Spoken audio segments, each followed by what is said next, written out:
നമ്മൾ ഇന്നത്തെ വീഡിയോയിൽ കാണാൻ പോകുന്ന ബിഗിനേഴ്സിന് മ്യൂച്വൽ ഫണ്ടിൽ എങ്ങനെ ഇൻവെസ്റ്റ് ചെയ്യാൻ സാധിക്കുന്നതാണ്. അതുപോലെ നമ്മുടെ വീഡിയോയുടെ ലാസ്റ്റ് മ്യൂച്വൽ ഫണ്ടിൽ എങ്ങനെ ഇൻവെസ്റ്റ് ചെയ്യാന്ന് പ്രാക്ടിക്കലി ഞാൻ ചെയ്ത് കാണിക്കുന്നതാണ്. അപ്പൊ നമുക്ക് ഫസ്റ്റ് മ്യൂച്വൽ ഫണ്ട് എന്താണെന്ന് കണ്ടു നോക്കാം. മ്യൂച്വൽ ഫണ്ട് എന്ന് പറഞ്ഞ ഒരു ഫിനാൻഷ്യൽ വെഹിക്കിൾ ആണ്. മ്യൂച്വൽ ഫണ്ടിൽ നമുക്ക് ഡൈവേഴ്സിഫൈഡ് പോർട്ട്ഫോളിയോ സാധിക്കുന്നതാണ്. അതായത് മ്യൂച്വൽ ഫണ്ട് എന്ന് പറഞ്ഞാൽ തന്നെ ഒരു ബാസ്ക്കറ്റ് ഓഫ് സ്റ്റോക്ക് ആണ്. നമുക്ക് ആ ബാസ്ക്കറ്റ് വേണമെങ്കിൽ ലാർജ് ക്യാപ് ഫണ്ട് മാത്രം സെലക്ട് ചെയ്യാം, അല്ലെങ്കിൽ സ്മോൾ ക്യാപ് ഫണ്ട്, അതുപോലെ തന്നെ മിഡ് ക്യാപ് ഫണ്ട്, അല്ലെങ്കിൽ ഈ മൂന്നിന്റെ മിക്സ് നമുക്ക് സെലക്ട് ചെയ്യാം. അതുപോലെ നമുക്ക് ഹൈബ്രിഡ് ഫണ്ടുകളും സെലക്ട് ചെയ്യാനുള്ള ഓപ്ഷൻസ് ഉണ്ട്. ഇപ്പൊ നമ്മൾ മ്യൂച്വൽ ഫണ്ടിൽ ഇൻവെസ്റ്റ് ചെയ്യുവാണെങ്കിൽ നമ്മൾ ഒരു പർട്ടിക്കുലർ സ്റ്റോക്കിലല്ല ഇൻവെസ്റ്റ് ചെയ്യുന്നത്, നമ്മളൊരു കൂട്ടം ഓഫ് ഒരു ബാസ്ക്കറ്റ് ഓഫ് സ്റ്റോക്കുകളിലാണ് ഇൻവെസ്റ്റ് ചെയ്യുന്നത്. അതാണ് നമ്മൾ മ്യൂച്വൽ ഫണ്ടിൽ ഡൈവേഴ്സിഫൈഡ് പോർട്ട്ഫോളിയോ എന്ന് പറയുന്നത്. അപ്പൊ നമുക്ക് ഏതെല്ലാം രീതിയിൽ മ്യൂച്വൽ ഫണ്ടിൽ ഇൻവെസ്റ്റ് ചെയ്യാന്ന് കണ്ടു നോക്കാം. നമുക്ക് മ്യൂച്വൽ ഫണ്ടിൽ ഇൻവെസ്റ്റ് ചെയ്യാൻ രണ്ട് രീതികളാണുള്ളത്, SIP, ലംസം.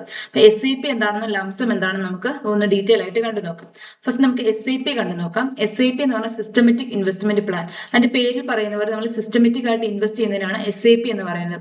നമ്മൾ റെഗുലർ ഒരു ഇന്റർവെൽ, നമുക്കൊരു മന്ത്ലിയോ വീക്കിലിയോ ഒക്കെ നമുക്ക് സെലക്ട് ചെയ്യാൻ സാധിക്കുന്നതാണ്. ഒരു ഫിക്സഡ് ഡേറ്റിൽ അതായത് ഒരു റെഗുലർ ഇന്റർവെല്ലിൽ ഒരു ഫിക്സഡ് എമൗണ്ട് ഒരു ഫിക്സഡ് ഡേറ്റിൽ നമ്മൾ ഒരു മ്യൂച്വൽ ഫണ്ടിൽ ഇൻവെസ്റ്റ് ചെയ്യുന്നതിനാണ് SIP എന്ന് പറയുന്നത്. ലംസം എന്ന് പറയുന്നത് SIPയുടെ ജസ്റ്റ് ഓപ്പോസിറ്റ് ആണ്. അതായത് നമ്മൾ ഫസ്റ്റ് ടൈം തന്നെ ഒരു ലംസം എമൗണ്ട്, ഒരു വലിയ എമൗണ്ട് ഇൻവെസ്റ്റ് ചെയ്യുന്നതിനാണ് ലംസം ഇൻവെസ്റ്റ്മെന്റ് എന്ന് പറയുന്നത്. സെറോദ ഉപയോഗിച്ച് മ്യൂച്വൽ ഫണ്ടിൽ എങ്ങനെ ഇൻവെസ്റ്റ് ചെയ്യാന്നാണ് നമ്മൾ നോക്കാൻ പോകുന്നത്. നമ്മൾ സെറോദ ഉപയോഗിച്ച് മ്യൂച്വൽ ഫണ്ടിൽ ഇൻവെസ്റ്റ് ചെയ്യുന്നെങ്കിൽ നമുക്ക് മ്യൂച്വൽ ഫണ്ടിൽ ഇൻവെസ്റ്റ് ചെയ്യുമ്പോൾ 0 ബ്രോക്കറേജ് ആണ് വരുന്നത്. അത് നമ്മൾ പ്ലേ സ്റ്റോറിൽ പോയി കോയിൻ ബൈ സെറോദ എന്നുള്ളൊരു ആപ്പ് ഡൗൺലോഡ് ചെയ്യണം. നമുക്ക് മ്യൂച്വൽ ഫണ്ടിൽ സെറോദ യൂസ് ചെയ്തിട്ടാണ് ഇൻവെസ്റ്റ് ചെയ്യുന്നതെങ്കിൽ. നിങ്ങൾ ഇതുവരെ സെറോദയുടെ ഒരു അക്കൗണ്ട് ഓപ്പൺ ആക്കിയിട്ടില്ലെങ്കിൽ സെറോദയുടെ ഒരു ഫ്രീ ഡിമാറ്റ് അക്കൗണ്ട് ഓപ്പൺ ആക്കാനുള്ള ഞാൻ വീഡിയോ ഡിസ്ക്രിപ്ഷനിൽ ആഡ് ചെയ്തിട്ടുണ്ട്. നിങ്ങൾ ആ ലിങ്ക് യൂസ് ചെയ്തുകൊണ്ട് അക്കൗണ്ട് ഓപ്പൺ ചെയ്യാൻ സാധിക്കുന്നതാണ്. 24 മണിക്കൂറിനുള്ളിൽ നിങ്ങളുടെ അക്കൗണ്ട് ആക്ടിവേറ്റ് ആവുന്നതായിരിക്കും. അതിനുശേഷം കോയിൻ ബൈ സെറോദ യൂസ് ചെയ്തുകൊണ്ട് നിങ്ങൾക്ക് മ്യൂച്വൽ ഫണ്ടിൽ ഇൻവെസ്റ്റ് ചെയ്യാൻ സാധിക്കുന്നതാണ്. നമുക്കൊരു മ്യൂച്വൽ ഫണ്ടിൽ എങ്ങനെ ഇൻവെസ്റ്റ് ചെയ്യാമെന്ന് നമുക്ക് പ്രാക്ടിക്കലി ഒന്ന് കണ്ടു നോക്കാം. ഫസ്റ്റ് നമ്മൾ കോയിൻ എന്ന ആപ്പ് ഓപ്പൺ ആകുമ്പോൾ ഇങ്ങനത്തെ ഇന്റർഫേസ് ആണ് കാണാൻ സാധിക്കുന്നത്. നമുക്കൊരു ഡിസ്കവർ തൊട്ടതായിട്ട് ഡിസ്കവർ എന്നുള്ള ഒരു ഓപ്ഷൻ കാണാൻ സാധിക്കും. അവിടെ നമ്മൾ ക്ലിക്ക് ചെയ്യാം. ഇവിടെ നമുക്ക് ഇക്വിറ്റി, ഡെപ്റ്റ്, ഹൈബ്രിഡ്, സൊല്യൂഷൻ ഓറിയന്റ് അത് രീതിയിലുള്ള മ്യൂച്വൽ ഫണ്ടിൽ നമുക്ക് ഇൻവെസ്റ്റ് ചെയ്യാൻ സാധിക്കും. നമ്മളിപ്പോൾ ഇക്വിറ്റി സെലക്ട് ചെയ്യുവാണെങ്കിൽ മൾട്ടി ക്യാപ്പ്, അതുപോലെ തന്നെ സ്മോൾ ക്യാപ്പില്, ലാർജ് ക്യാപ്പില്, നമുക്ക് സെക്ടർ ബേസിൽ, ഫ്ലെക്സി ക്യാപ്പിലൊക്കെ ഇൻവെസ്റ്റ് ചെയ്യാൻ സാധിക്കും. അപ്പൊ നമ്മൾ ഹൈബ്രിഡ് സെലക്ട് ചെയ്യുവാണെങ്കിൽ arbitrage, dynamic asset allocation, multi asset allocation നമുക്ക് ഇൻവെസ്റ്റ് ചെയ്യാൻ സാധിക്കും. അതുപോലെ സൊല്യൂഷൻ ഓറിയന്റഡ് നോക്കുവാണെങ്കിൽ നമുക്ക് റിട്ടയർമെന്റ് ആവശ്യങ്ങൾക്ക്, റിട്ടയർമെന്റ് പർപ്പസിന് വേണ്ടി മ്യൂച്വൽ ഫണ്ടിൽ ഇൻവെസ്റ്റ് ചെയ്യാം. അതുപോലെ ചിൽഡ്രൻസിന്റെ എഡ്യൂക്കേഷനോ മാരേജിനോ അങ്ങനത്തെ പർപ്പസിന് വേണ്ടി നമുക്ക് ഇൻവെസ്റ്റ് ചെയ്യാൻ സാധിക്കും. ഇപ്പൊ ഞാനിവിടെ സെലക്ട് ചെയ്യാൻ പോകുന്ന ഹൈബ്രിഡില് മൾട്ടി അസറ്റ് അലോക്കേഷനിൽ SBI മൾട്ടി അലോക്കേഷൻ ഫണ്ടാണ്. ഇപ്പം കറണ്ട് NAV എത്രയാണ്? 72 ആണ് കറണ്ട് NAV വരുന്നത്. 3 വർഷത്തെ CAGR നോക്കുമ്പോൾ 19.68% വരുന്നത്. അതുപോലെ നമുക്ക് 2 വർഷത്തെ നോക്കുവാണെങ്കിൽ 15.81%. നമ്മൾ 4 വർഷത്തെ നോക്കുവാണെങ്കിലോ 15.87%. മിനിമം ഇൻവെസ്റ്റ്മെന്റ് എമൗണ്ട് വരുന്നത് 5000 രൂപയാണ്.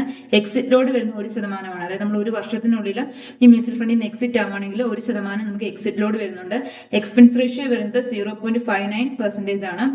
എക്സിറ്റ് ലോഡ് നമുക്ക് ഇയർലി നമുക്ക് ചാർജ് ആക്കുന്നതാണ്. എക്സ്പെൻസ് റേഷ്യോ നമുക്ക് ഇയർലി വരുന്ന എക്സ്പെൻസ് ആണ് എക്സ്പെൻസ് റേഷ്യോ എന്ന് പറയുന്നത്. എക്സിറ്റ് ലോഡും എക്സ്പെൻസ് റേഷ്യോ കുറഞ്ഞ മ്യൂച്വൽ ഫണ്ടിൽ ഇൻവെസ്റ്റ് ചെയ്യുന്നതാണ് നല്ലത്. അപ്പൊ നമുക്ക് ഇവിടുത്തെ ഫണ്ട് മാനേജർ നോക്കുകയാണെങ്കിൽ മിസ്റ്റർ ദിനേശ് ബാലചന്ദ്രനാണ്. നമ്മുടെ ഈ ഫണ്ട്, നമ്മളിപ്പോൾ ഇൻവെസ്റ്റ് ചെയ്യുന്ന ഫണ്ട് ഏതൊക്കെ സെക്ടറുകളിലാണ് ഇൻവെസ്റ്റ് ചെയ്യുന്നത്, അതൊക്കെ ആരൊക്കെയോ ഹോൾഡ് ചെയ്യുന്നതെന്ന് നമുക്കിവിടെ കാണാൻ സാധിക്കുന്നതാണ്. നമുക്കിവിടെ 2 ഓപ്ഷൻ ഉണ്ട്. നമുക്ക് ബൈ, അതായത് നമ്മൾ ഓൾറെഡി പറഞ്ഞ പോലെ നമുക്ക് ഒരു ലംസം എമൗണ്ട് ആദ്യം തന്നെ ഇടാനാണെങ്കിൽ ബൈ സെലക്ട് ചെയ്യാം. അല്ലെങ്കിൽ നമുക്ക് മന്ത്ലി ഒരു ഫിക്സഡ് എമൗണ്ട്, ഒരു സാലറി പേഴ്സൺ ഒക്കെ ആണെങ്കിൽ ഒരു ഫിക്സഡ് എമൗണ്ട് ഇടാനാണെങ്കിൽ നമുക്ക് SIP സെലക്ട് ചെയ്യാം. നമുക്ക് ഫസ്റ്റ് ബൈ നമുക്കൊന്ന് കണ്ടു നോക്കാം.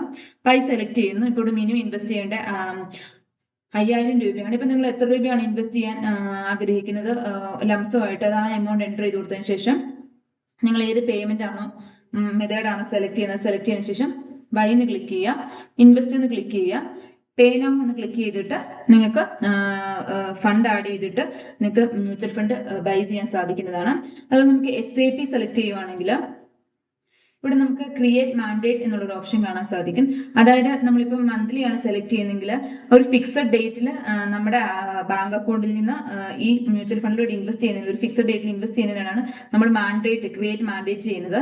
നമ്മളതിന് ക്രിയേറ്റ് മാൻഡേറ്റ് എന്ന് ക്ലിക്ക് ചെയ്തു. ഞാനിവിടെ യൂസിങ് എനി UPI ആപ്പാണ് ഞാൻ സെലക്ട് ചെയ്യുന്നത്. പ്രൊസീഡ് കൊടുത്തു.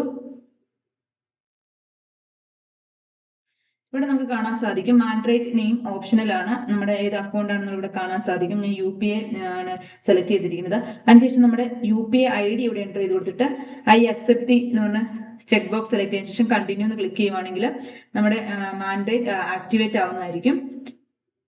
അത് നമുക്ക് ഇൻസ്റ്റാൾ ഇൻവെസ്റ്റ്മെന്റ് ഇനിഷ്യൽ ഇൻവെസ്റ്റ്മെന്റ് ആദ്യം നമ്മൾ ഇൻവെസ്റ്റ് ചെയ്യേണ്ടത് മിനിമം എന്ന് പറഞ്ഞാൽ 5000 രൂപയാണ്. നമുക്ക് 5000 കൂടുതൽ എത്ര വേണമെങ്കിലും ഇൻവെസ്റ്റ് ചെയ്യാൻ സാധിക്കും. ഇൻസ്റ്റാൾമെന്റ് എമൗണ്ട് മിനിമം വരുന്നത് 1000 രൂപയാണ്. നമ്മൾ ആദ്യം പറഞ്ഞ പോലെ നമ്മുടെ ക്രിയേറ്റ് മാൻഡേറ്റിൽ ഞാൻ പറഞ്ഞായിരുന്നു നമുക്ക് ഒരു ഫ്രീക്വൻസി സെലക്ട് ചെയ്യാം. നമുക്ക് വീക്കിലിയോ ഡെയിലിയോ 15 ദിവസം കൂടുമ്പോഴോ മന്ത്ലിയോ ക്വാർട്ടർലിയോ ഒക്കെ സെലക്ട് ചെയ്യാം. നമ്മൾ മന്ത്ലി ഇപ്പോൾ സാലറിഡ് പേഴ്സണൊക്കെയാണ് മന്ത്ലി സെലക്ട് ചെയ്തിട്ട് നമ്മളൊരു ഡേറ്റും സെലക്ട് ചെയ്യുക. അതിന് തൊട്ട് കഴിഞ്ഞാൽ നമുക്ക് ഓട്ടോമാറ്റിക് സെറ്റപ്പ് എന്നുള്ളൊരു ഓപ്ഷൻ കാണാൻ സാധിക്കും. നമ്മളിപ്പോൾ സാലറിയുടെ പേഴ്സൺ ആണെങ്കിൽ അവർക്ക് ഇയർലി സാലറി ഇൻക്രിമെന്റ് ചെയ്യും. ആ സമയത്ത് ഇയർലി ഒരു 10% ഓട്ടോമാറ്റിക്കലി നമ്മുടെ ഇൻവെസ്റ്റ്മെന്റ് കൂട്ടാൻ നമുക്ക് സെറ്റ് ചെയ്യാൻ സാധിക്കും. അതുപോലെ ഏത് ഡേറ്റിലാണ് എന്നുള്ളതൊക്കെ നമുക്ക് സെറ്റ് ചെയ്ത് കൊടുക്കാൻ സാധിക്കും. അതിനുശേഷം ക്രിയേറ്റ് SAP എന്ന് ക്ലിക്ക് ചെയ്യുക, ക്രിയേറ്റ് കൊടുക്കുക, പേ നൗ എന്ന് ക്ലിക്ക് ചെയ്ത് കഴിഞ്ഞാൽ പേ നൗ നമ്മൾ ക്ലിക്ക് ചെയ്തതിനു ശേഷം നമ്മുടെ SAP ആക്ടിവേറ്റ് ആവുന്നതായിരിക്കും. അപ്പം ഈ വീഡിയോ യൂസ് ചെയ്തുകൊണ്ട് ഒരു മ്യൂച്വൽ ഫണ്ടിൽ ഇൻവെസ്റ്റ് ചെയ്യാൻ യൂസ്ഫുൾ ആവുമെന്ന് വിചാരിക്കുന്നു. അടുത്തൊരു വീഡിയോ ആയിട്ട് കാണുന്നവരെ എല്ലാവർക്കും ഗുഡ് ബൈ.